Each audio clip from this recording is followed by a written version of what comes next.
এই মুহূর্তে একবার চলে যাব রানাঘাট দক্ষিণে বিধানসভা উপনির্বাচন। সেখানে বিজেপি পদ্মচাষ 2019 থেকে এবং এবার পদ্মচাষ উঠে যাবে কিনা, জোড়াফুল চাষ হবে কিনা তা তো সময়ই বলবে। কিন্তু এই মুহূর্তে কিরকম ভোট হচ্ছে না হচ্ছে রাজনীতির সমীকরণ কি বলছে, কথা বলবো প্রতিনিধি অভিজিতের সঙ্গে। অভিজিৎ, এক মিনিট।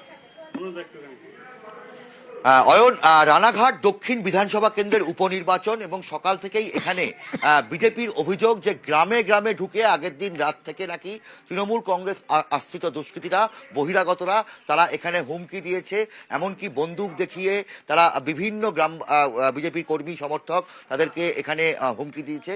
এবং এই মুহূর্তে দেখতে পাচ্ছেন আমি যেখানটা রয়েছি, ঘোলা পূর্বপাড়া প্রাথমিক বিদ্যালয়, গোটা বুথ খা খা করছে, বুথে প্রায় কোনো ভোটার নেই এবং বিভিন্ন বুথগুলোতেই এইরকমই পরিস্থিতি।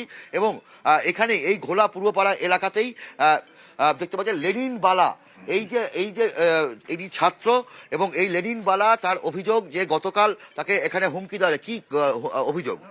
আমি যখন আমাকে স্পষ্ট বলেছে যেন ভোট কেন্দ্রে দেখি না, আমাকে বন্দুক এখানে ধরিয়েছে, এখানে বন্দুক ধরেছে আর এখানে একটা বন্দুক ধরেছে, স্পষ্ট বলেছে তোকে যদি ভোট কেন্দ্রে দেখি আর তোর হাতে কালি আছে, এখানে কালি যদি দেখি তোকে কিন্তু মেরে ফেলে দেবো, ভোটের পরে বা আগে কিন্তু যখনই হোক তোকে সুযোগ পেলে মেরে ফেলে দেবো। এবার আমি কোন আশা নিয়ে ভোট দেবো?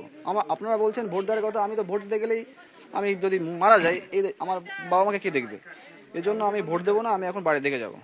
তৃণমূলের কি দাবি? বিজেপি প্রার্থী এসেছেন দেখছি, তারা আছেন, বিজেপি প্রার্থীরা আছেন, বুঝতে পেরেছি, কিন্তু দেখছেন ঠিক আছে, ও যাবে।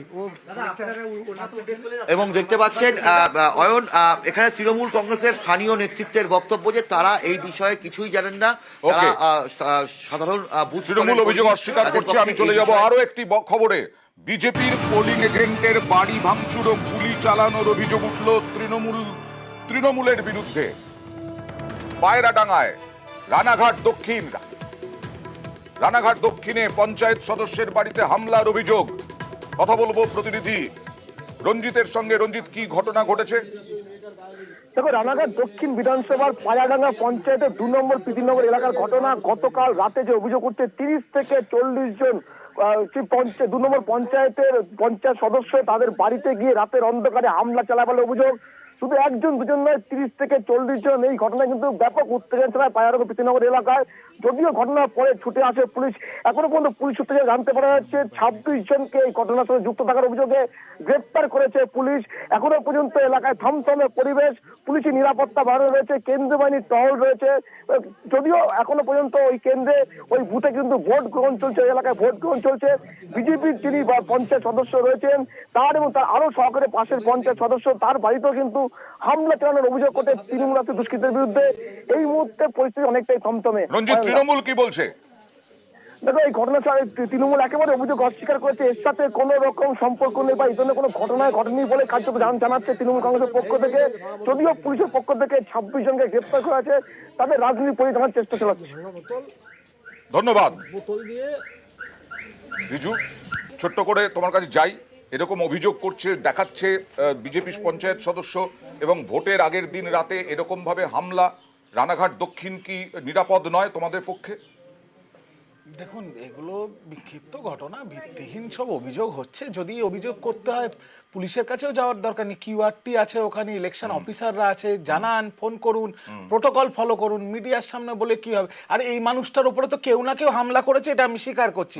তৃণমূলের উপরে দোষ দেওয়াটা তো খুব সোজা, কারণ চারিদিকেই তৃণমূল। কিন্তু আরেক ভদ্রলোককে আপনারা দেখালেন, তিনি বললেন আমাকে এ বলেছে ওই বলেছে। এরকম তো আমিও বলতে পারি, আমাকে কালকে শুভেন্দু বলেছে আমি টিভিতে আসলে গুলি করে দেবো, তাহলে কি সেটা সত্যি হয়ে যায়? এসব ভিত্তিহীন কথাবার্তা ভোটের সময় হয়। তন্ময়দা, ভিত্তিহীন কথাবার্তা এগুলো চলতেই থাকবে, শাসক দলের পক্ষে বলা খুব সহজ। না, এটা রিজু ঠিক বলেছে। কালকে যদি শুভেন্দু অধিকারী বলে রিজুকে ভোট দিতে বলা হয়নি, তাহলে লোকে হাসবে সেটা শুনে। তো সেটা হচ্ছে, ঠিকই বলেছে, লোকে হাসবে তখন।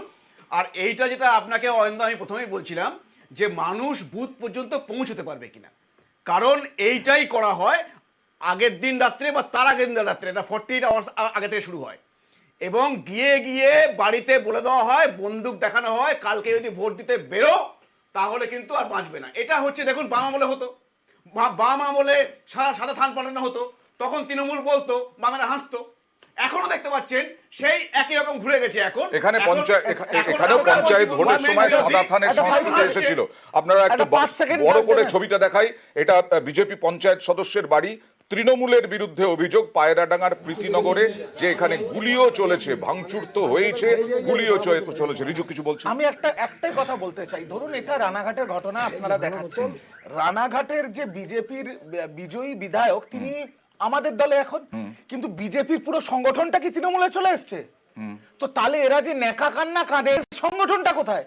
এরা নিজেদের পঞ্চায়েত প্রধান, নিজেদের ব্লক সভাপতি, তাদের যদি এরা এদের সংগঠন রক্ষা না করতে পারে, পার্টিটা রেখেছে কেন? তুলে দিক। পুলিশকে নিয়ে সন্ত্রাস করো, পুলিশ তোমাদের এটাই সমস্যা। আজকে যদি পুলিশ না থাকতো আজকে হাসবো তাহলে না, দেখতে কাঁদবো, বুঝতে তোমাদের কি ভোটে ফল হতো। মানে পুলিশ আজকে এই যে গ্রামে গ্রামে গিয়ে হচ্ছে থ্রেটেনিং করা হয়, সেখানে পুলিশকে অভিযোগ বন্ধ দেয় না। কি বলছো তোমরা? ওকে, আপনারা ওকে, একটু বড় করে ছবিটা দেখাবো। দেখতে পাচ্ছ না? কিছু ভোট আপনাদের দেখতে পাচ্ছ না? তুমি তো বলেছো 2021 সালে তালতলা ক্লাবে কি হয়েছে, আজকে 2024 সালে তুমি কেন রিপোর্ট করোনি? আমি কি রিপোর্ট করতে ওকে, যাবো? তুমি তো এখন ওকে, জানতে পারবে। ওকে। তুমি তো বলেছো বাদশা, উঁচু করে বাদশা, 2021 হয়েছে। তৃণমূলের বিরুদ্ধে অভিযোগ করা খুব সহজ, হামলার অভিযোগ বারবারই অস্বীকার করে তৃণমূল। কিন্তু এইটা সিপিআইএম এর সঙ্গেও তুলনা চলে আসছে যে সিপিআইএম যখন ক্ষমতায় ছিল তখনও এই রকমই সন্ত্রাস হতো, চুপে চাপে নিশ্চুপে। প্রথমে আমি একটা কথা বলবো, যে রাজ্যের বুকেতে দাঁড়িয়ে একদল গুন্ডা প্রশাসনকে কন্ট্রোল করে, সেখানে এই ছবিটা স্বাভাবিক। এবং রিজুদা যে বলছে এটা বিক্ষিপ্ত ঘটনা, ওনার চোখে মনে হচ্ছে, কারণ তৃণমূল মুখপাত্র এর বাইরে কিছু বলবার নেই। কিন্তু আমি বিজেপির প্রতিনিধিকে বলবো, অয়নদা দীর্ঘদিন সাংবাদিকতা করছে, যে অয়নদার মনে পড়ে কিনা আমি জানি না, যে গত 34 বছরেও অয়নদা সাংবাদিকতা করেছে, যেরকম টানা 1 সপ্তাহ 15 দিন ধরে যে তৃণমূলের বাহুবলীদের সামনের নিয়ে এখানে খবর করতে হচ্ছে, এই ঘটনা বামেদের সময় দেখা যায়। 1, 2, আজকের সময় দাঁড়িয়ে আপনি একটা কথা বলতে চাই, রিজুদা হাসি পাচ্ছে। আজকে আপনি বলেন তো, আজকে যে এই যে গোটা সময় ধরে আজকে শেখ শাহজাহান, শিবু সর্দার, গির আলাম, আচ্ছা, একটু বলি একটু তোমাকে ইন্টারফেয়ার করছি। কেন্দ্রীয় বাহিনী বা কিউআরটি ওখানে গিয়েছিল পায়রাডাঙ্গার প্রীতিনগরে, যেখানে হামলা হয়েছে, বিজেপি পঞ্চায়েত সদস্যের বাড়িতে হামলার অভিযোগ, তৃণমূলের বিরুদ্ধে অভিযোগ, এবং রাত্রিবেলাতেই কিউআরটি গিয়েছিল, তৃণমূলের বিরুদ্ধে অভিযোগ বিজেপি যদিও, তৃণমূল যদিও অস্বীকার করছে। এবং এখানে রিজু বলছেন, তৃণমূল মুখপাত্র তিনি বলছেন এটা একেবারে বিচ্ছিন্ন ঘটনা। হ্যাঁ বাদশা, এটাই বলছিলাম যে আজকে উনি হাসছেন, হেসে উড়িয়ে দিচ্ছে, হেসে উড়িয়ে দিচ্ছে।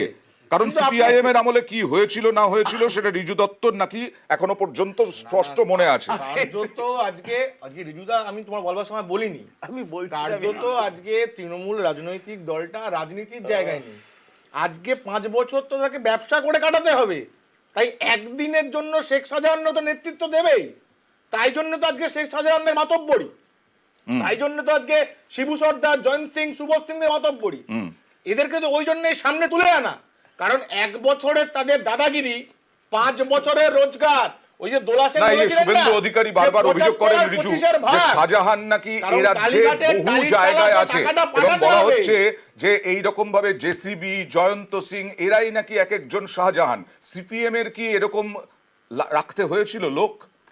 বাংলার সবচেয়ে বড় শাহজাহানের নাম শুভেন্দু অধিকারী, ছেড়ে দিন, ওটা ইডি সিবিআই ভালো বলতে পারবে। বাদশার ব্যাপারে কথায় আমি হাসছিলাম এই কারণে যে লোকে বলে বিজেপি নাকি মগজ ধোলাই করে ধর্মের নামে, তৃণমূল নাকি মগজ ধোলাই করে। আসল মগজ ধোলাইটা বামফ্রন্ট করে। বামফ্রন্টের প্রতিনিধি টিভিতে বসে বলছে 34 বছর তারা কোনো দাঙ্গা মারামারি লক্ষণ কিছু হয়নি। মনে পড়ে রশিদ খান বোম ব্লাস্ট, কজন মারা গেছিল? বাংলার ইতিহাসে সবচেয়ে বড় বোম ব্লাস্ট। 6 জনকে বহিষ্কার করা হয়েছিল দল থেকে, কিন্তু কাউকে পুলিশের হাতে তুলে দেওয়া হয়নি। অনুজ পান্ডে, ডালিম পান্ডে, তারা ইনসাফ যাত্রায় হাঁটছে হাত ধরে ধরে। দুলাল চৌধুরী জোড়া খুনের হাসামি ব্যারাকপুরের অঞ্চলে, তাকে গলায় জড়িয়ে ধরেছে মোহাম্মদ সেলিম। সুশান্ত ঘোষ, কঙ্কাল কাণ্ড, কত বলবো? গঙ্গাধর কিন্তু 2011-এ তৃণমূলের স্লোগান ছিল বদলা নয় বদল চাই। নিশ্চয়ই সাফাই দিয়ে বিরোধীরা বলে যে সাফাই দিয়ে কখনো এই ধরনের অশান্তি সন্ত্রাসের কখনো সাফাই হয় না, বরং মানুষ শান্তিতে থাকুক, বিরোধী দলেরাও শান্তিতে থাকুক, এটাই মানুষ চান। আমি আসবো, যেটা বলছিলাম আরবান ভোট, বারবার আসছি কিন্তু সেই প্রসঙ্গে আসা হচ্ছে না। মানিকতলা খুব গুরুত্বপূর্ণ।